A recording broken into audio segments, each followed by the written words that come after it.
Hi, this is Jody. Everybody knows me as Metal Mom. Coming at you here live on Indian Rock Lodge.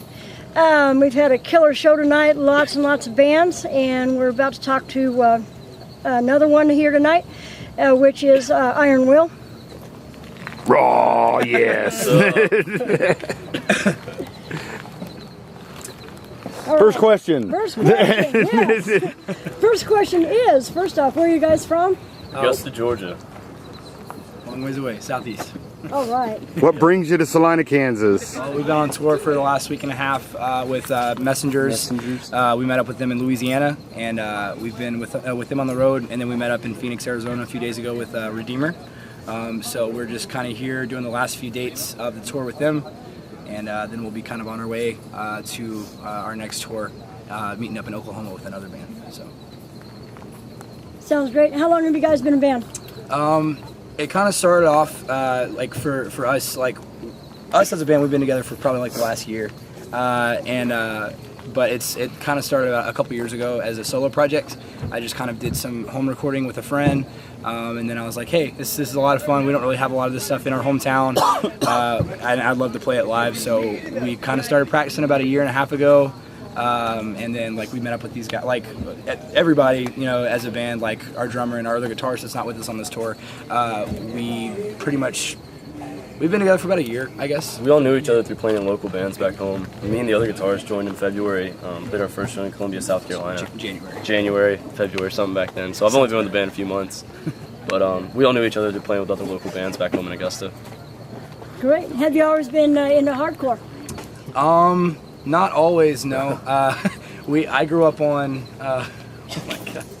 I grew up on like a lot more like Christian pop, I guess, if you want to like. Contemporary? Stuff. Yeah, like contemporary Christian music, like Stephen Curtis Chapman, Michael W. Smith, you know, like stuff like that. I grew up in a. Jeremy Camp's going to be here. Oh yeah, yeah. Well, I grew up like in a conservative Southern Baptist home, so pretty much like what you could normally expect from like a pastor's kid, like growing up in a Southern Baptist home. That's the music that I listen to, but over probably like. I just started getting into like the hardcore metal scene and stuff back about 8 or 9 years ago. Started going to shows and started playing shows and stuff like you know 8th grade, 9th grade and stuff, and so haven't always been a part of it and everything, but you know so. All right, and are you guys signed or you are a signed band? Yes. All yes, right. Yeah. We got signed to a record label out of Richmond, Virginia called Blood and Ink Records, and they're a pretty predominant label with hardcore, Christian hardcore and metal. And we've been with them since they contacted us in January, but then we got signed and made our announcement in March, and that's when we also did our release of our EP that we just released in March as well. Okay. So. All right, really quick, you've got a side project going on. You were talking about it in between singing. What is going on there? Right, yeah, Project AK-47. That's a nonprofit organization that's based out of Tennessee. And basically what they do is they not only raise funds but also awareness of stuff like child soldiering and drug and sex trafficking going on and like throughout the world, but the main areas that they focus their attention and kind of like their ministry in is Southeastern Asia as well as Latin America.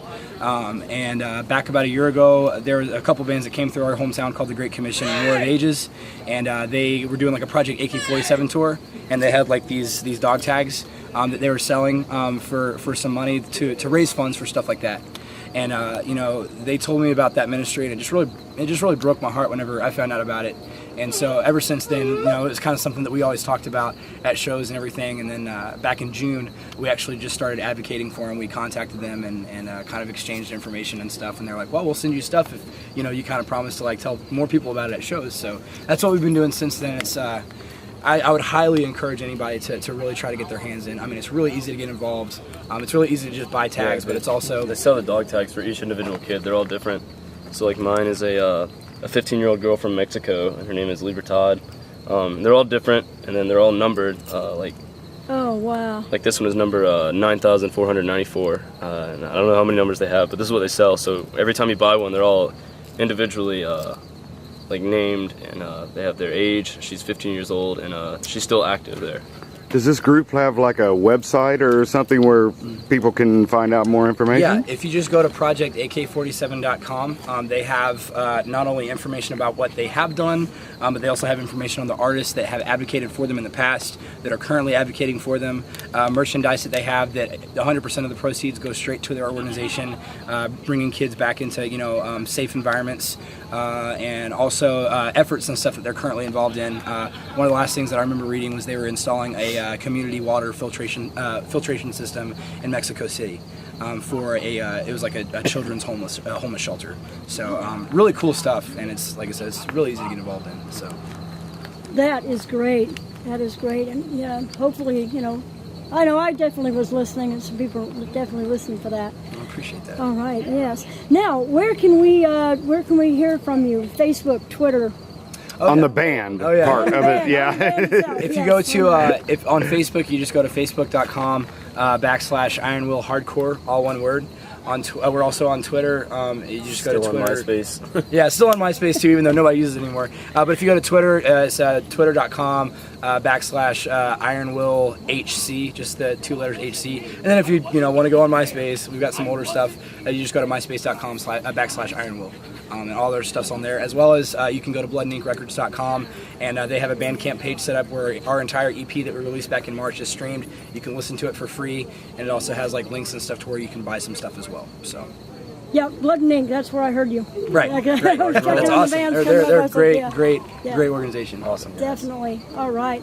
Well, thanks, guys. And Where are you going next? How about tell us of tomorrow and then a year from now. Okay. Well, tomorrow we're headed to Owasso, Oklahoma. It's like about 5 hours away from here. In theory. Yeah, in theory, depending on whether or not we get stopped for speeding. Construction zones and Let's see, and we're gonna finish out. We're gonna be on the road for another 2.5 weeks. We're gonna meet with the band from Tampa, Florida, called Strengthen What Remains for our next tour, which is just in a few days from now. We're gonna meet with them in Tulsa, which is like half an hour from Owasso, and we're gonna follow them back east, go home. For the rest of the year, we're going to be at home, trying to work and save up money, writing the new record, finishing stuff like that up. And a year from now, hopefully we'll be back here with you guys hanging out. So. All right, that'd be great. All right, and this is Jody, Metal Mom, and talking to the guys from Iron Will. All right.